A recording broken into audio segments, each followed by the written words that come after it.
Hello, dear learners, and a warm welcome to this lecture on principles and scope of counseling. I'm truly glad to have you join this session, where together we will explore one of the most important aspects of psychology and education. Before we begin our detailed discussion, let me first share the objectives of this lecture. Understand different principles of counseling, identify and elaborate on the different areas where counseling is applied, including education, career, personal, social, mental health, and organizational settings. Distinguish between educational, career, personal, and mental health counseling in terms of objectives, target population, and intervention methods. Understanding how counseling contributes to growth and well being by preventing problems, promoting positive development, and addressing existing issues. With these objectives in mind, let us begin by understanding what counseling really means in today's world, why it is so important, and how it contributes to human well being. We live in a world that is fast paced, complex, and sometimes overwhelming. Each of us at different points of life faces challenges, whether it's making important decisions, dealing with stress, struggling with academics, managing relationships, or going through emotional ups and downs. In such times, counseling acts like a guiding light. It provides a safe, structured, and supportive space where individuals can share their concerns, understand themselves better, and discover ways to move forward with confidence and clarity. Now, what makes counseling effective are its principles. Ideas such as confidentiality, empathy, respect, and ethical responsibility are not just rules on paper, they are very foundation of trust and healing in the counseling process. These principles ensure that the relationship between counselor and client remains professional, safe, and deeply meaningful. Counseling is not limited to solving problems alone. Its scope is very wide. It's applied in schools, colleges, hospitals, workplaces, rehabilitation centers, and many other settings. With growing awareness of mental health worldwide, counseling today is seen as an essential part of both health and education systems. So, dear learners, let us begin our exploration of the principles and scope of counseling. Counseling, as you know, is more than just a conversation. It's a professional helping relationship guiding by a set of core principles. These principles serve as the moral and philosophical foundation of the entire process. They ensure that counseling remains ethical, respectful, and effective ways, keeping the well being of the client at the center. Let us go through these key principles one by one. The first is the principle of confidentiality. It means that whatever a client shares during sessions, it is kept private and protected. This assurance of confidentiality builds trust and psychological safety, encouraging clients to speak openly. Of course, confidentiality can be ethically breached only in very specific cases, such as imminent harm to self or others, abuse, or legal obligations. The second is the principle of empathy. Empathy is the counselor's ability to step into clients' shoes, to understand their feelings, thoughts, and experiences from their perspective. This helps in building rapport and creating a strong therapeutic bond. Next is the principle of respect for individual dignity. Every client, regardless of their background, culture, or personal choices, deserves unconditional respect. This principle reminds counselors to honor diversity and ensure that the counseling space is inclusive, equitable, and non judgmental. Closely linked to this is the principle of autonomy. Clients have the right to make their own choices and decisions. Respecting autonomy strengthens clients' confidence and helps them take ownership of their growth. Another essential value is the principle of non judgmental attitude. Clients should never feel criticized or morally evaluated for what they share. When counselors remain open and accepting, clients feel safe enough to be honest, vulnerable, and authentic. Then comes the principle of genuineness and authenticity. A counselor must be real, honest, and congruent, meaning their words, actions, and feelings are consistent. authenticity builds trust and models healthy way of relating to others. We also have the principle of goal orientation. The counselor and the client work together to set clear, realistic goals. These may relate to emotional healing, behavior change, or personal development. Goals give direction to the process and provide a way to measure progress. Equally important is the principle of client centeredness. This means the client is considered the expert of their own life. The counselor supports rather than dictates tailoring the process to the client's needs, pace, and readiness. Finally, we have the principle of ethical responsibility. Counselors must follow professional codes of ethics, such as obtaining informed consent, respecting boundaries, avoiding conflicts of interest, and practicing cultural sensitivity. This principle safeguards both the client's welfare and the counselor's professional integrity. In addition to the core principles we have already discussed, there are several other principles that contribute to a more holistic counseling practice. Let us go through them one by one. Principle of cultural sensitivity. Culture plays a powerful role in shaping who we are, our values, behaviors, beliefs, and even how we seek help. A culturally sensitive counselor respects these differences and tailors the counseling process accordingly. This prevents misunderstandings, promotes inclusivity, and ensures that interventions are meaningful for the client's cultural context. Principle of effective communication. Counseling depends on clear and empathetic communication, both verbal and non-verbal. When counselors communicate with clarity and congruence, they create a supportive environment that deepens understanding and strengthens the therapeutic alliance. Next, principle of purposeful emotional expression. Counseling encourages clients to identify and express their emotions in constructive ways. Ventilating emotions can relieve distress, foster self-awareness, and promote emotional regulation. Finally, we have the principle of propriety and integrity. Counselors should always uphold the dignity of the profession and act in ways that benefit both client and society. Integrity enhances the credibility of counseling and builds trust not just with clients but with the wider community. Now that we have explored the principles of counseling, let us move on to an equally important area, which is the scope of counseling.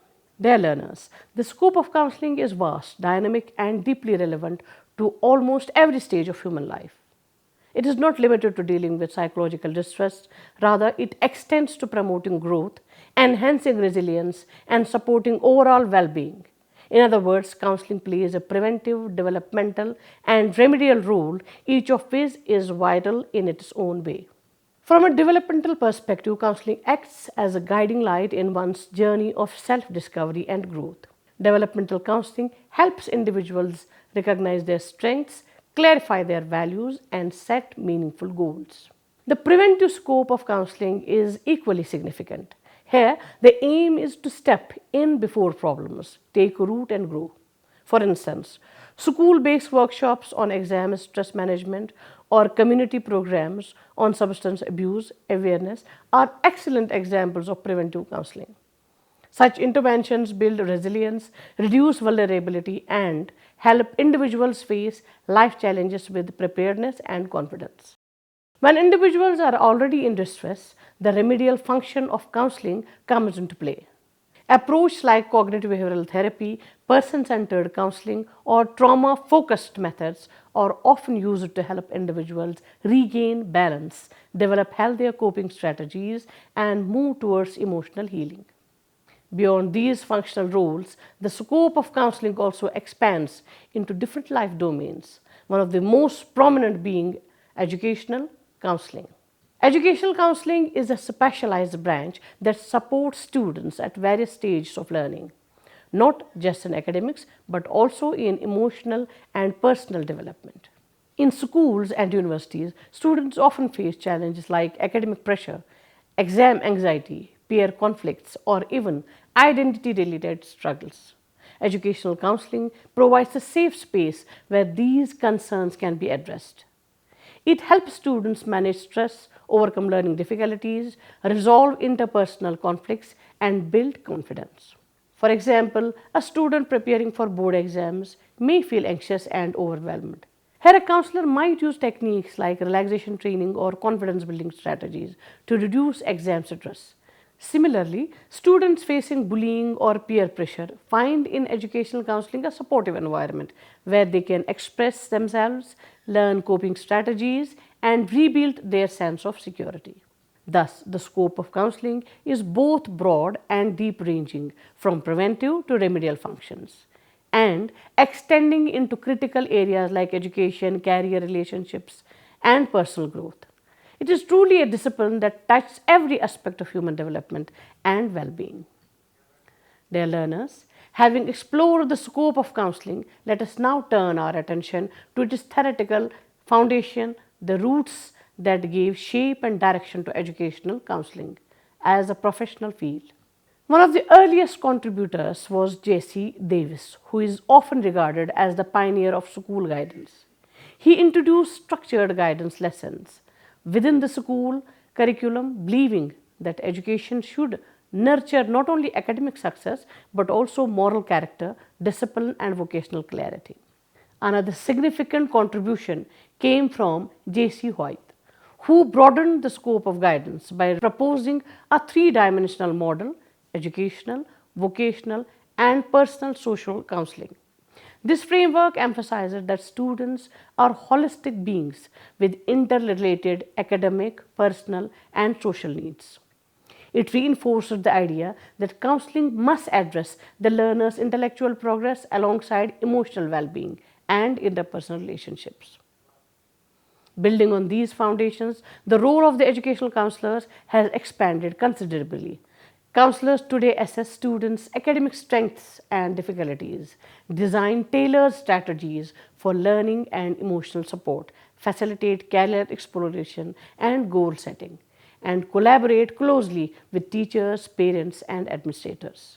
They also serve as advocates for inclusive and student centered policies, ensuring that no learner is left behind.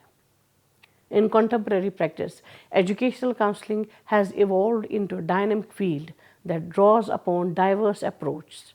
Counselors now integrate cognitive behavioral strategies, mindfulness, and life skill training, along with the use of digital tools such as online assessments and virtual platforms. Their work has become especially vital in inclusive education, where they provide support to students with disabilities, those from disadvantaged backgrounds, and learners from culturally diverse communities. In this sense, modern counseling carries forward the legacy of Davis and White while continuously adapting to the changing demands of education and society. Dear learners, let us now focus on an area of counseling that touches almost every individual at some stage of life: career and vocational counseling. Career counseling is a specialized branch of guidance that helps individuals make informed, realistic, and fulfilling career choices. Whether it is a school student choosing an academic stream, or graduate entering the workforce, or a mid career professional navigating transitions, career counseling offers direction, clarity, and confidence. We know that choosing a career is not always easy. Many people struggle with questions like: what am I really good at? What career will make me happy? Which professions are in demand? These uncertainties are amplified today by rapid technological changes, shifting job markets, and increasing social and economic pressures. Career counseling addresses these concerns by combining self awareness, occupational exploration, and decision making support.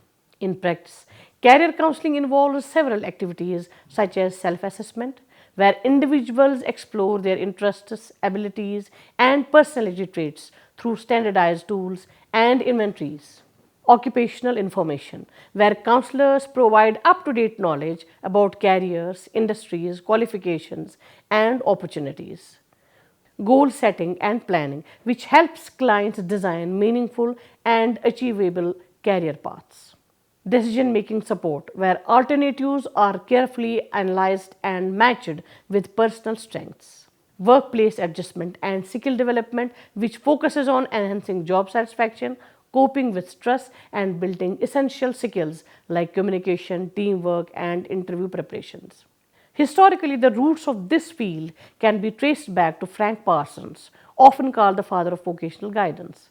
In his classic work, Choosing a Vocation, Parson introduced a rational and scientific model of career decision making. He proposed a three-step process. First step is self understanding, knowing one's own strengths, skills, and values. Second one is knowledge of occupations, exploring the realities of different careers. And the final step is reasoning and matching, making informed choices by aligning personal traits with occupational demands.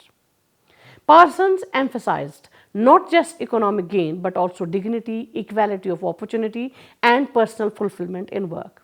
His ideas laid the foundation for the trait and factor theory and inspired many of psychometric assessments and career exploration tools we use today. In contemporary times, career counseling has expanded dramatically. It now includes psychological testing, digital career platforms, cross cultural guidance, and special support for marginalized and differently abled individuals.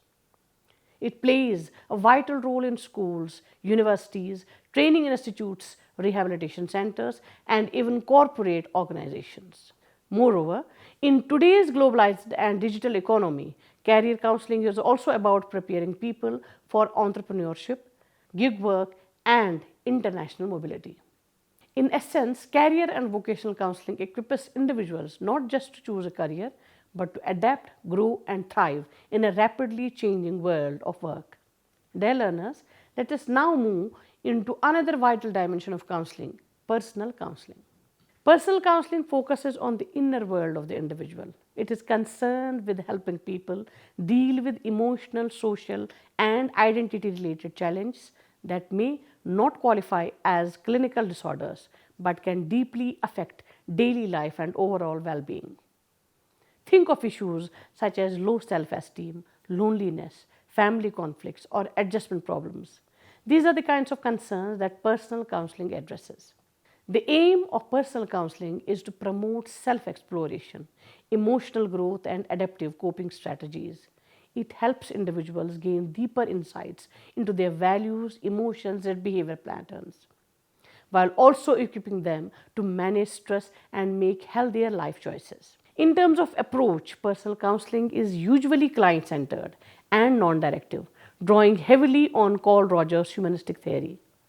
Rogers emphasized three core conditions: empathy, unconditional positive regard, and genuineness as the foundation of an effective counseling relationship.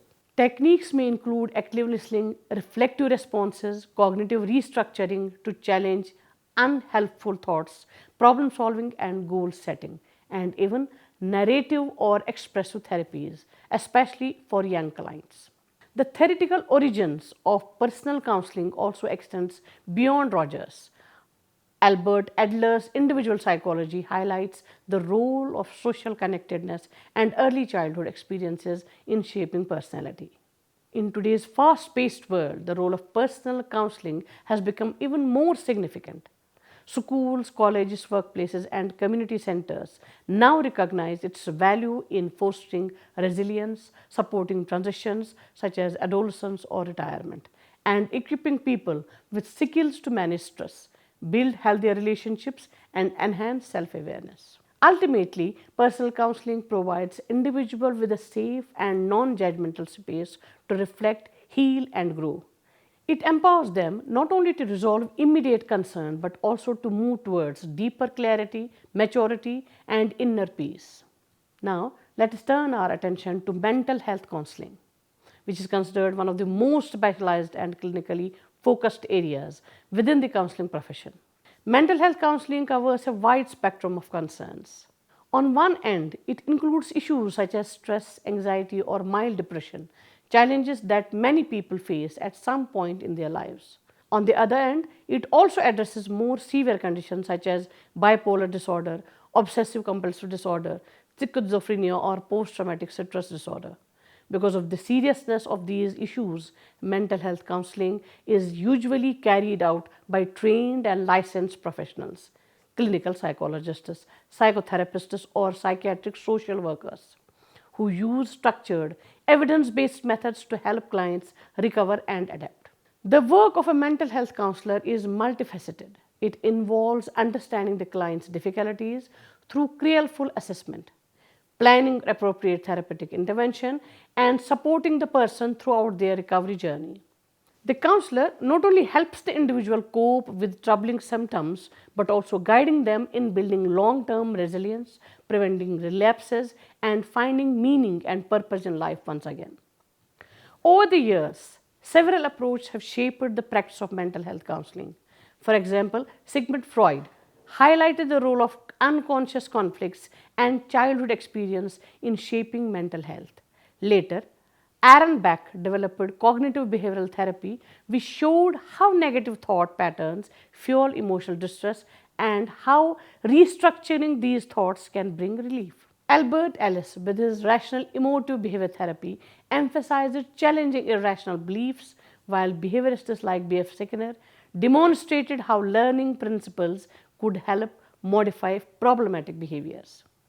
Each of these contributions had enriched the field and continues to influence practice today. Each of these contributions has enriched the field and continues to influence practice today. In contemporary times, mental health counseling has become increasingly collaborative. It is no longer seen as the work of a single professional, but rather as a part of a team effort involving psychiatrists, doctors, families, and community services. This integration ensures that individuals receive holistic care, addressing not only their symptoms but also their physical health, relationships, and social reintegration. We should also remember that the need for mental health counseling has grown significantly in recent years. The fast pace of life, rising stress levels, social isolation, and events like the COVID-19 pandemic have highlighted the importance of emotional well being. Issues such as digital burnout, grief, trauma, and loneliness are now common reasons why people seek counseling. Moreover, with the rise of online therapy and telecounseling, access to professional help has become easier, making mental health support more inclusive than ever before. In short, mental health counseling plays a vital role in helping individuals not just manage their symptoms but also reclaim their lives, restore balance, and move forward with strength and resilience. As we come to the end of this lecture, let us pause and reflect on what we have explored together. The principles of counseling, such as empathy, confidentiality, respect, and autonomy, are not just professional guidelines, they are the very foundations of a meaningful and ethical counseling relationship. They create a space where trust can grow, where individuals feel safe to share, and where real healing and growth can take place. We have also seen that the scope of counseling extends far beyond moments of crisis or illness. It touches every dimension of human life: personal, educational, vocational, and mental health, helping individuals to know themselves better, make informed choices, build resilience, and face life's challenges with clarity and confidence. So, to conclude, we can say that counseling is not only about overcoming problems, it is about unlocking potential, strengthening identity, and living with greater meaning and purpose. Thank you for joining me in this session. I hope it has given you both insights and inspirations, and I look forward to continuing this journey of learning with you in the session ahead. Have a good day.